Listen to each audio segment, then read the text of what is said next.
Astaghfirullah. Manfaat itu artinya adalah talabul khair lil ghair, mencari kebaikan kepada orang lain. Karena pada hari kiamat manusia tidak bisa langsung meminta kepada Allah Subhanahu wa taala, melainkan mereka harus mencari perantara demi kebaikan mereka kepada Allah Subhanahu wa taala. Dan di antara salah satu perantara yang menyelamatkan manusia pada hari kiamat adalah para nabi dan juga para rasul. Selain tentunya para malaikat, para ulama, para syuhada, orang-orang saleh satu dengan yang lainnya, dan begitu seterusnya. Ma'asyiral muslimin yang dimuliakan Allah Subhanahu wa taala. Kita tahu bahwa kondisi pada hari kiamat tidak bisa kita bayangkan betapa mengerikan. Sampai-sampai Ummul Mukminin Aisyah radhiyallahu anha ketika bertanya kepada Nabi sallallahu alaihi wasallam soal hadis yuhsyaruna yaumal qiyamah khufatan uratan ghurlan buh. Pada hari kiamat manusia akan dikumpulkan dalam kondisi tanpa beralas kaki, telanjang, bulat tanpa sehelai pakaian, dan akan dibangkitkan sama sekali tidak dikhitan dan tidak membawa harta di badan. Ketika Aisyah radhiyallahu anha mengatakan, "Ya Rasulullah, kalau semua orang tidak berpakaian baik laki-laki dan perempuan, bagaimana dengan aurat kami?" Aisyah radhiyallahu anha bertanya soal aurat perempuan, menunjukkan sifat malu yang dimiliki Ummul Mukminin. Bagaimana dengan aurat kami para wanita yang akan dipandang oleh kaum laki-laki pada hari kiamat? Karena semua tidak memiliki pakaian. Maka Nabi SAW mengatakan, "Ya Aisyah, perkaranya jauh lebih dahsyat dibandingkan melihat aurat." Ya, karena pada hari kiamat, yauma yafirrul mar'u min akhi wa ummihi wa abi wa sahibatihi wa ban likulli mri'in minhum yauma idzin sya'nun yughni. Di mana manusia akan lari dari saudaranya, lari dari ibu bapaknya, lari dari anak dan pasangan. Masing-masing manusia sibuk dengan sendiri-sendirinya. Begitulah kondisi hari kiamat. Belum lagi Allah Subhanahu wa taala dekatkan matahari di atas kepala satu pin, sehingga keringat bercucuran. Ada yang tenggelam selutut, ada yang tenggelam sepusar, ada yang tenggelam sedada, bahkan ada yang tenggelam dengan keringat, sesuai dengan amalan. Manusia tidak bisa duduk, apalagi berbaring. Manusia hanya bisa berdiri. Yauma yaqumun nas li rabbil alam. Pada hari kiamat manusia hanya berdiri menghadap Rabb mereka dan juga menanti keputusan Allah Subhanahu wa taala. Ma'asyiral muslimin yang dimuliakan Allah Subhanahu wa taala. Ketika itulah manusia diarahkan untuk datang kepada Abul Bashar al-Ula, Nabiullah Adam alaihi salatu wassalam. Kemudian meminta syafaat kepada Adam alaihi salatu wassalam dan mengatakan, "Ya Adam, bukankah engkau bapak manusia? Ishfa' lana ila rabbik. Ala tara ila ma nahnu fi." Wahai Adam, mintakan syafaat untuk kami. Cobalah datang kepada Rabb. Tolong kami. Tidakkah kau iba melihat kondisi kami yang seperti ini?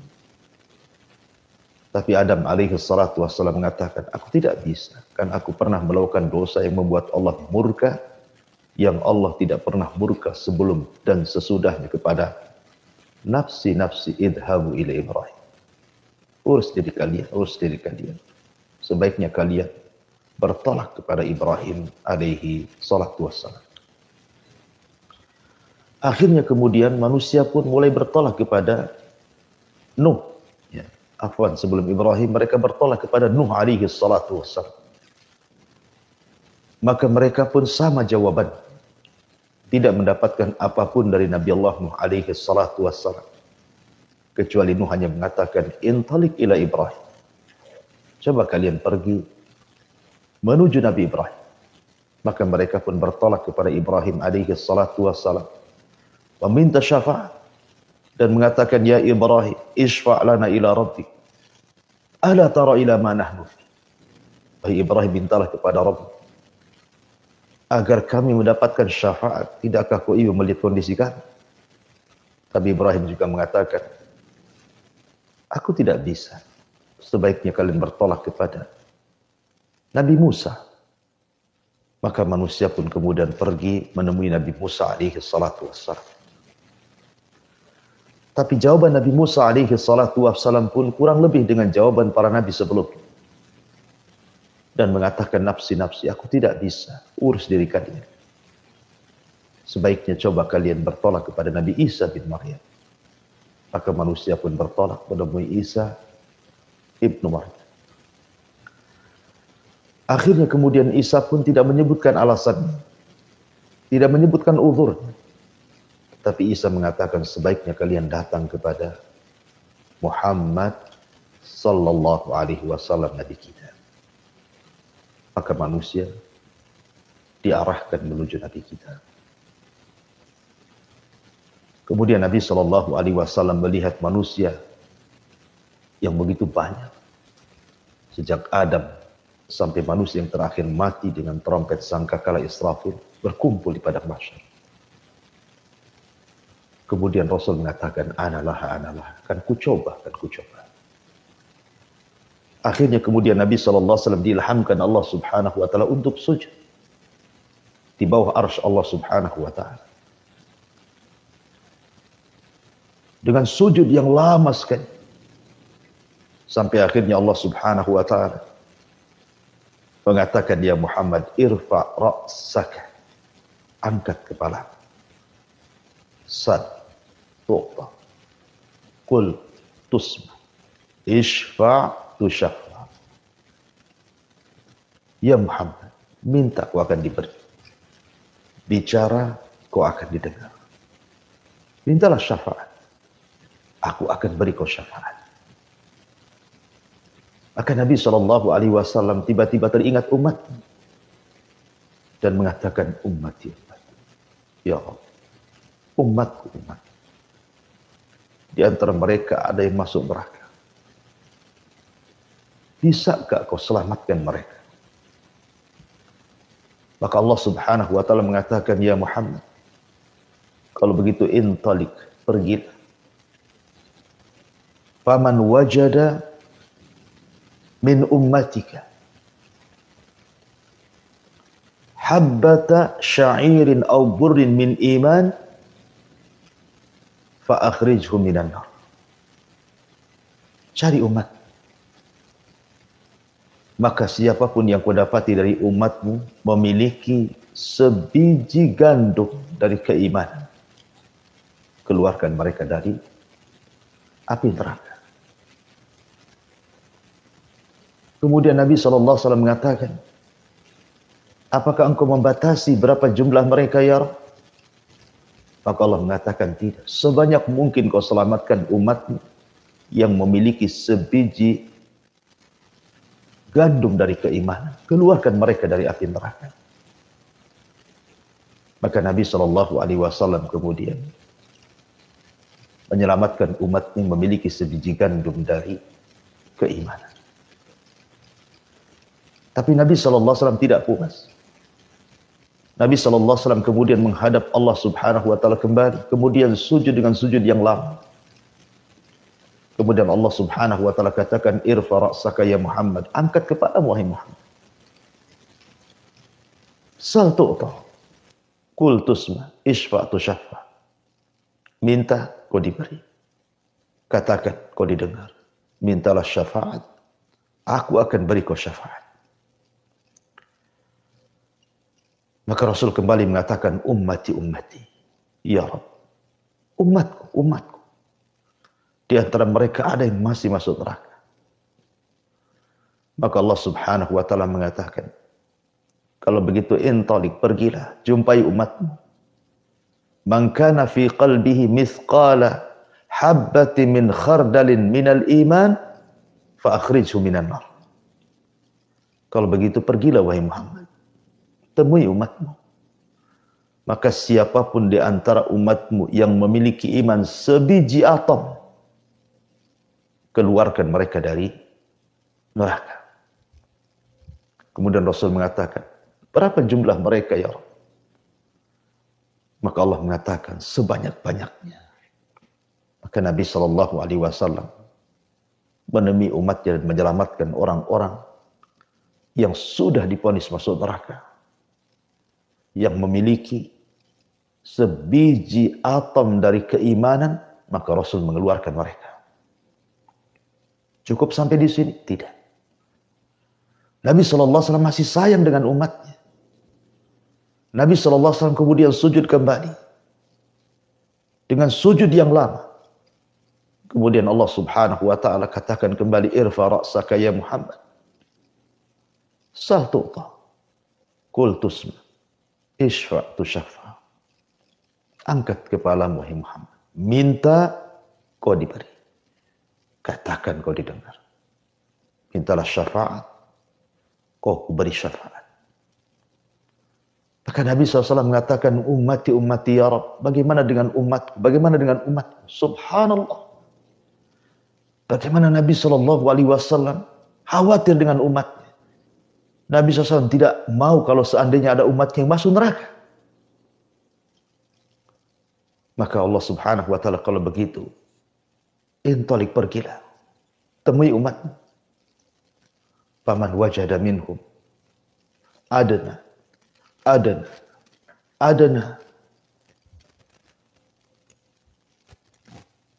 maka barang siapa yang kau dapati dari mereka ada keimanan yang lebih rendah min habbati khardali, dari biji atom, fa akhrijhum minan nar, kau keluarkan mereka dari api neraka. Maka Nabi SAW kemudian pergi dan menyelamatkan orang yang lebih kecil lagi dari biji atom di hati-hati umat yang memiliki keimanan. Maka Nabi SAW mengeluarkan mereka dari api neraka. Cukup sampai di sini? Tidak. Nabi SAW tetap sujud. Sehingga Allah Subhanahu wa ta'ala mengatakan, angkat kepalamu, katakan kau didengar, minta kau diberi, mintalah syafaat, ku beri kau syafaat. Akhirnya kemudian Nabi SAW mengatakan, ummati ummati, ya Rabb, umatku gimana? Aku minta kepadamu ya Rabb, keluarkan di antara umatku yang mereka mengucapkan kalimat la ilaha illallah. Maka Allah Subhanahu wa ta'ala mengatakan, ya Muhammad, itu bukan hak. Kalau itu sudah hak, aku akan mengeluarkan dari umatmu orang yang mengucapkan kalimat la ilaha illallah. Makanya Abu Hurairah ketika bertanya soal syafaat kepada Nabi SAW, maka Rasul mengatakan, as'adun nas yaumal qiyamah bi syafaati man qala la ilaha illallah. Orang yang paling bahagia pada hari kiamat dengan syafaat, kata Rasul, adalah orang yang mengucapkan kalimat la ilaha illallah. Ada di antara manusia yang diselamatkan oleh syafaat Rasul, umat yang sudah terlalu lama di neraka, sehingga kondisi mereka seperti mentimun kecil yang kering, dikeluarkan dari api neraka. Ada kondisi mereka sudah menjadi arang, hitam dari atas kaki sampai, dari kaki sampai kepala, sudah tidak berbentuk lagi. Mereka keluar dari neraka. Ada juga yang kondisinya seperti sudah menjadi abu, kemudian dilempar ke sungai kehidupan. Akhirnya mereka pun tumbuh dan mereka pun ditakdirkan masuk surga. Begitulah dahsyatnya syafaat Nabi SAW. Apakah dengan kisah yang sudah saya kisahkan, kemudian kita tidak cinta dengan Nabi SAW? Lihat kecintaan Rasul, luar biasa kepada umatnya. Tidak hendak satupun dari umatnya melainkan masuk surga. Rasul tidak rela dan tidak rela kalau seandainya umatnya masuk neraka. Sampai meminta kepada Allah Subhanahu wa ta'ala, dari umatnya yang memiliki keimanan lebih kecil, lebih kecil lagi daripada biji atom, supaya mereka jangan dimasukkan ke neraka dan diselamatkan masuk ke dalam surga. Nabi mana lagi yang lebih cinta dengan umatnya daripada Rasul kita Muhammad sallallahu alaihi wasallam? Lalu apa timbal balik kita kepada Rasulullah? Sudahkah kita mencintai Nabi sallallahu alaihi wasallam? Mengikuti sunnah Nabi sallallahu alaihi wasallam? Mengikuti arahan Nabi sallallahu alaihi wasallam? Tidak melenceng dari hidayah dan sunnah Nabi sallallahu alaihi wasallam. Sementara kita mengaku-ngaku umat Islam, umat Nabi. Tahu sejarahnya kita terhadap Nabi sallallahu alaihi wasallam? Ma'asyiral muslimin yang dimuliakan Allah Subhanahu wa taala, kondisi pada hari kiamat tidak bisa dibayangkan. Sehebat apapun saya atau siapapun yang menggambarkan kondisi dahsyatnya pada hari kiamat, maka kondisi hari kiamat menyelisih bayangan kita. Karena bayangan kita terbatas. Sementara kengerian pada hari kiamat itu tidak bisa dilihat mata, didengar telinga, terlintas pun tidak bisa, saking dahsyatnya. Ma'asyiral muslimin yang dimuliakan Allah Subhanahu wa taala. Ketika manusia kemudian disuruh untuk melintas di tian Siratal Mustaqim, Nabi sallallahu alaihi wasallam sudah berdiri di ujung titian. Kemudian mengatakan, "Ya Rabb, salim, salim." Setiap ada umatnya lewat, maka Rasul akan mengatakan, "Ya Allah, selamatkan. Selamatkan orang ini." Begitulah rasa sayangnya Nabi sallallahu alaihi wasallam kepada umatnya. Bahkan selama di dunia, Nabi sallallahu alaihi wasallam ketika 3 hari sebelum wafatnya, dia mengumpulkan istri-istrinya dan meminta izin agar tinggal di rumah Ummul Mukminin Aisyah radhiyallahu anha. Dan semua istrinya mengizinkannya. Dipapahlah Rasul oleh Ali radhiyallahu anhu dan juga Abbas. Kemudian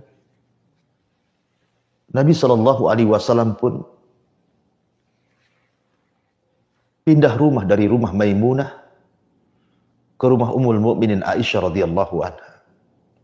Di tengah jalan, tentu para sahabat melihat kondisi Nabi sallallahu alaihi wasallam yang lunglai, lemas, karena sakit yang parah, terutama bekas racun yang pernah dimakan di Khaybar, yang dihidangkan wanita namanya Zainab bintul Harith, seorang Yahudi.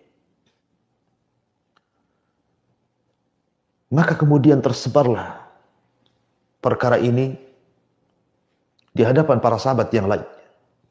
Datanglah sahabat dari mana-mana karena khawatir dengan Nabi sallallahu alaihi wasallam. Akhirnya ketika rumah Nabi sallallahu alaihi wasallam, kamar Aisyah maksudnya, Rasul sudah berada di pangkuan Ummul Mukminin Aisyah radhiyallahu anha. Sahabat memenuhi masjid-masjid.